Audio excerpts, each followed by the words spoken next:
সম্মানিত সুধী, সন্তানের প্রতি মা ও বাবার ভালোবাসা এটা আল্লাহর পক্ষ থেকে হয়ে থাকে। এই ভালোবাসা মহব্বত শুধু যে মানুষের মধ্যে আছে তা নয়, বরং হিংস্র প্রাণী, এই প্রাণীগুলো তাদের সন্তানকে মহব্বত করে। কথা ঠিক কিনা? আপনারা সকলেই অবগত আছেন, গত 3 থেকে 4 দিন আগে পাবনায় এক নারী ভদ্র মহিলা কুকুরের আওয়াজ শুনতে তার খারাপ লাগে।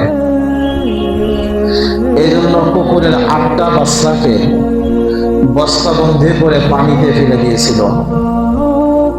ওনার নামে ইতিমধ্যে কেস হয় এবং তাকে পাকড়াও করা হয়। আমার বলা মাকসাদ হলো, এই 8টা কুকুর ছানাকে মা কুকুর হারিয়ে ফেলার পরে মা কুকুরটা এমন ভাবে কান্না করতেছিল। আপনারা যারা দৃশ্যটা দেখছেন তারা অবশ্যই অবগত আছেন যে সে কেমন ভাবে কান্না করতেছিল। তাহলে একটা কুকুর, এই কুকুরও যখন তার বাচ্চাগুলোকে হারিয়ে ফেললো তখন সে কাঁদা শুরু করছে।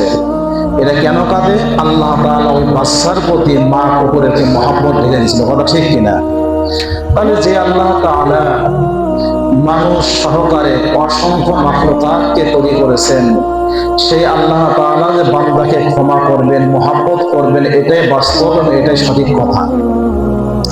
এই জন্য তো রাসূলুল্লাহ সাল্লাল্লাহু আলাইহি ওয়াসাল্লাম আমাদেরকে সুসংবাদ দিচ্ছেন, একজন মানুষ সে সারা জীবন যত গুনাহ করুক না কেন, এই গুনাহের পরে বান্দা যদি মৃত্যুর সময় খালিস ভাবে, একনিষ্ঠ ভাবে তাওবা করতে পারে এবং ওই ব্যক্তির শেষ কথা এটা হয়, লা ইলাহা ইল্লাল্লাহ, মৃত্যুর সময় এই কালেমা করেছে, তাওহীদ ও একত্ববাদের সাক্ষী দিয়েছেন, রাসূল বলেন ফাদাখালাল জান্নাহ, সে যেন জান্নাতে প্রবেশ করেছে। সুবহানাল্লাহ। তাহলে আল্লাহর কত দয়া, কত মহব্বত।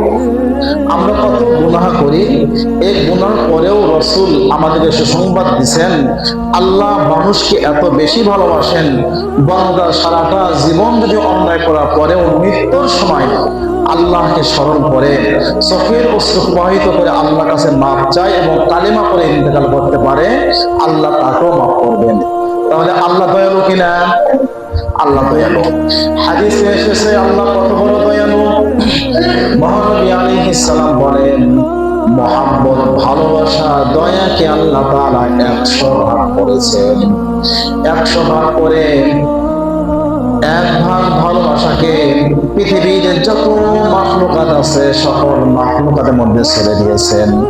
সম্মানিত শুধু যদি 1 ভাগ ভালোবাসা পৃথিবীর সমস্ত মাখলুকাত পেয়ে থাকে, পাওয়ার পরে একজন মানুষ আরেকজন মানুষকে কলিজা দিয়ে ভালোবাসে, শুধু তাই নয়, একটা হিংস্র প্রাণীও তার বাচ্চাদেরকে ভালোবাসে, তাহলে যে মাবুদের কাছে, প্রভুর কাছে 99 ভাগ ভালোবাসা আছে, সে আল্লাহকে মাফ করবেন কিনা? আমাদেরকে অবশ্যই মাফ করবেন, এরকম আশা রাখা চাই। খলিফাতুল মুসলিমিন হযরত ওমর মাঝে মধ্যে বলতেন, উনি মাঝে মধ্যে তৃণলতা হাতে নিয়ে বলতেন, আরে ওমর, তুমি যদি মানুষ না হয়ে তৃণলতা হইতে তাহলে কোনো হিসাব নিকাশ ছিল না। আল্লাহ যদি পাকড়াও করে তোমার কি উপায়? এমন নিরাশ হয়ে যেতেন। আবার তিনি প্রবোধ দিতেন অন্তরে যে বর্তমান জামানায় যদি একজন মানুষও জান্নাতে যায়, আল্লাহ ক্ষমা করেন, আমি আশা করি ওমরকে আল্লাহ ক্ষমা করবেন। আল্লাহর প্রতি ভরসা রাখতে হবে কিনা? রাখতে হবে। আল্লাহ ক্ষমাকারী, এবং যে বান্দা আল্লাহর কাছে ক্ষমা চান, আল্লাহ তাআলা ক্ষমাকে কি করেন? কবুল করেন, তার তওবাকে কবুল করে তার সমস্ত গুনাহগুলোকে মাফ করে দেন। কিতাবে বর্ণিত আছে, একজন মুশরিক ব্যক্তি, মানুষ যখন গুনাহ করতে থাকে, আল্লাহ তাআলা তার প্রতি কুদরতি তাওয়াজ্জুতে তাকিয়ে থাকেন, বান্দা কখন গুনাহ থেকে ফিরে আসবে, কখন ফিরে আসবে। কিতাবে লেখা আছে, একজন মুশরিক ব্যক্তি, উনি প্রতিমার পূজা করতেন। প্রতিমার মধ্যে একটা প্রতিমা ছিল, নাম হলো সনম। নাম কি? সনম। আমরা যেরকম সুবহানাল্লাহ সুবহানাল্লাহ সুবহানাল্লাহ, আলহামদুলিল্লাহ আলহামদুলিল্লাহ আলহামদুলিল্লাহ, আল্লাহু আকবার আল্লাহু আকবার আল্লাহু আকবার, মাঝে মধ্যে লা ইলাহা ইল্লাল্লাহ লা ইলাহা ইল্লাল্লাহ লা ইলাহা ইল্লাল্লাহ জিকির করতে বলেন। জিকির করতে হবে। জিকির করলে আল্লাহ আমাদের অন্তরকে পরিষ্কার করে দিবেন। আমাদের অন্তর কি হবে? পরিষ্কার হবে। মানুষ যখন সুবহানাল্লাহ বলে, সুবহানাল্লাহ ফায়দা শোনেন। একজন মানুষ যখন একনিষ্ঠভাবে সুবহানাল্লাহ বলেন, সুবহানাল্লাহ সুবহানাল্লাহ সুবহানাল্লাহ সুবহানাল্লাহ, একদমই একবার, তাড়াহুড়া না, এরকম বলতে থাকবে। হাদিসে বর্ণিত আছে আল্লাহ তাআলা একবার সুবহানাল্লাহ বলার কারণে তাকে এই পৃথিবীর চেয়ে বড় জান্নাত দান করবে। একজন মানুষ যদি সুবহানাল্লাহ বলে, হাদিসে বর্ণিত আছে ওই ব্যক্তি সুবহানাল্লাহ বলার কারণে আল্লাহ তাআলা তার প্রতি এত বেশি খুশি হন, এত বেশি খুশি হন। আল্লাহ তাআলা ফেরেশতাদের সম্মুখে তাকে নিয়ে গর্ব করতে থাকেন, দেখো আমার বান্দারা আমাকে দেখে নাই, আমাকে না দেখে অদৃশ্যভাবে বিশ্বাস করে বান্দা আমার মহত্ব আমার বরত্ব বর্ণনা করে। তারা বলে সুবহানাল্লাহ, তারা বলে আলহামদুলিল্লাহ, তারা বলে আল্লাহু আকবার। ও ফেরেশতারা, আমার বান্দারা আমাকে না দেখে আমার বরত্ব আমার প্রশংসা জ্ঞাপন করেছে, আমি তাদের সমস্ত গুনাহগুলো মাফ করে দিলাম। এজন্য সকাল বিকাল জিকির করা চাই ধীরে স্থিরে, সুবহানাল্লাহ সুবহানাল্লাহ সুবহানাল্লাহ। এই সমস্ত জিকির করলে দুনিয়াবি সবচেয়ে বড় যে ফায়দা হলো সুবহানাল্লাহ সুবহানাল্লাহ। এই সমস্ত জিকিরের কারণে আল্লাহ তাআলা আমাদের অন্তরে ইতমিনান দান করবেন। বলেন কি দান করবেন? ইতমিনান। ইতমিনান অর্থ হলো প্রশান্তি। ইতমিনান মানে প্রশান্তি। ভাই, ইতমিনান এমন জিনিস, প্রশান্তি এমন জিনিস যেটা একমাত্র সুবহানাল্লাহ আলহামদুলিল্লাহ আল্লাহু আকবার লা ইলাহা ইল্লাল্লাহ আল্লাহর জিকিরের মধ্যেই পাওয়া যায়। আজ আমরা দেখতে পারি আমাদের সমাজ দেশে অনেক মানুষ এমন রয়েছেন, অনেক সম্পদের অধিকারী, তাদের অন্তরে ইতমিনান নাই, অন্তরে শান্তি নেই। কথা ঠিক কিনা বলেন? আপনি আল্লাহর জিকির করবেন, আল্লাহ আপনার অন্তরে এমন ইতমিনান, এমন প্রশান্তি দান করবেন যে প্রশান্তি কখনো টাকা দিয়ে কেনা যায় না। এজন্য তো আল্লাহ তাআলা বলেন আলা আলা ইন্না তাতমাইন্নুল কুলুব। আল্লাহ বলেন তোমাদের জিকির, আল্লাহর জিকিরের দ্বারা তোমাদের অন্তর কি হবে? প্রশান্তি লাভ করবে। আলা ইন্না বিযিকরিল্লাহি তাতমাইন্নুল কুলুব। হুঁশিয়ার, সাবধান, জেনে রাখো মুমিনের অন্তর প্রশান্তি লাভ করে আল্লাহর জিকিরের মাধ্যমে। সুবহানাল্লাহ আলহামদুলিল্লাহ, এই সমস্ত জিকির যখন বান্দা করতে থাকে, দুনিয়াবি আরেকটা ফায়দা হলো আপনি যদি একনিষ্ঠভাবে আল্লাহকে ডাকতে পারেন, আল্লাহ তাআলা কখনোই আপনাকে অভাব অনটনে মুসিবতে ফেলবেন না। হতে পারে আপনার যদি মুসিবত আসেও আল্লাহ তাআলা আপনার সুবহানাল্লাহ আলহামদুলিল্লাহ বলার কারণে আপনার ভবিষ্যৎ প্রজন্ম, আপনার সন্তান, আপনার নাতি, আপনার দরিদ্র, তাদের সম্পদে বরকত দান করবেন কে? আল্লাহ দান করবেন। জিকির করা যাবে ইনশাআল্লাহ, করতে হবে। হাদিসে আরো বর্ণিত আছে বান্দা যখন আল্লাহর প্রশংসা করেন, আলহামদুলিল্লাহ সুবহানাল্লাহ এরকম ভাবে জিকির করতে থাকে, আল্লাহ রাব্বুল আলামিন ওই বান্দার প্রতি এমন খুশি হয়ে যান। খুশি হওয়ার কারণে ওই বান্দার সুবহানাল্লাহ আলহামদুলিল্লাহ বরকত শুধু যে স্থল ভাগে থাকে তা নয়, ওই বরকতে আল্লাহ তাআলা সমুদ্রের মাছের খাওয়ার ব্যবস্থা করে দেন। সমুদ্রের মাছের খাওয়ার ব্যবস্থা করে দেন।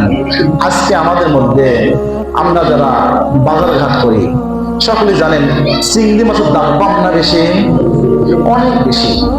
কিছু চিংড়ি আছে 800 টাকা কেজি, 1000 টাকা কেজি, 1200 টাকা কেজি। এমন আপনি মাঝখানে ধরেন যে 1000 কেজিও হয়।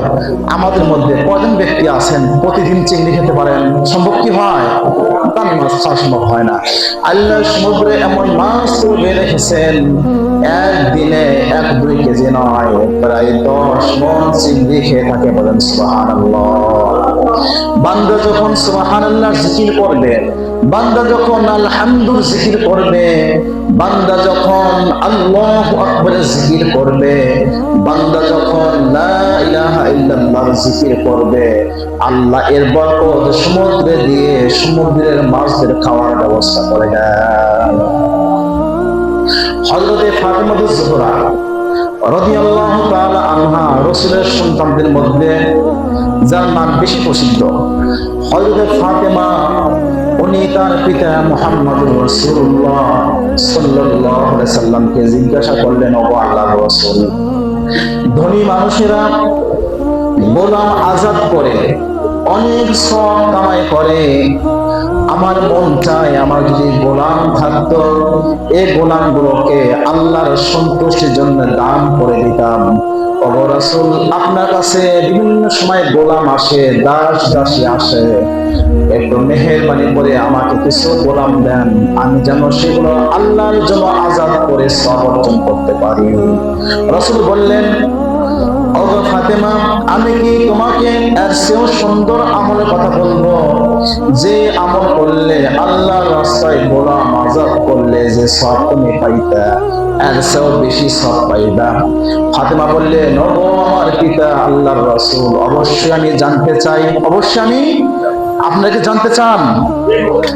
রাসূল বললেন, ফাতেমা, তুমি 5 ওয়াক্ত নামাজের পরে সুবহানাল্লাহ 33 বার কয়বার বলেন?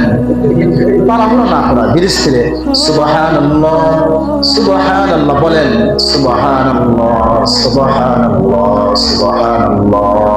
অন্তর ভালো লাগে কিনা বলেন? কেউ যদি আল্লাহর জন্য পড়ে অবশ্যই তার ভালো লাগবে। রাসূল বললেন 33 বার আলহামদুলিল্লাহ বলেন, আলহামদুলিল্লাহ আলহামদুলিল্লাহ আলহামদুলিল্লাহ আলহামদুলিল্লাহ আলহামদুলিল্লাহ। ফাতেমা 36 বার আল্লাহু আকবার আল্লাহু আকবার আল্লাহু আকবার আল্লাহু আকবার বলেন। আমল সহজ না কঠিন?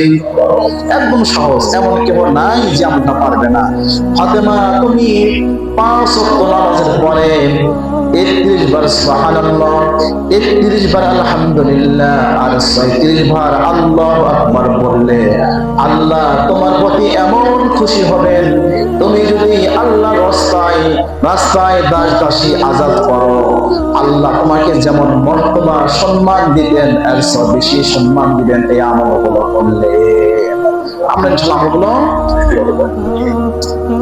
কিতাবে লেখা আছে, বান্দা যখন আল্লাহর জিকির করে, মন খুলে আল্লাহকে পাওয়ার জন্য চেষ্টা করে, আল্লাহ ওই বান্দার প্রতি কেমন খুশি হন। শুধু একজন মুমিন নয়, একজন মুশরিক ব্যক্তি সারাটা জীবন প্রতিমার পূজা করত। একটা প্রতিমার নাম ছিল সনম, নাম মনে আছে? নাম সনম। সনম বলে সে পূজা করে, সনম সনম। আমরা যেরকম সুবহানাল্লাহ কি করে জিকির করি, ওই বান্দা দীর্ঘকাল পর্যন্ত জিকির করতেছিলেন, কোনদিন সনম কাছে আসে না। প্রায় 40 বছর পার হয়ে গেল, প্রতিমার সম্মুখে বিভিন্ন সময় কলা দেয়, দুধ দেয়, খাবার দেয়, কিছুই তো সে খায় না। রাগান্বিত হয়ে একসময় কি করছে, একদম ভেঙ্গাই ফেলেছে, এমনও তো আছে।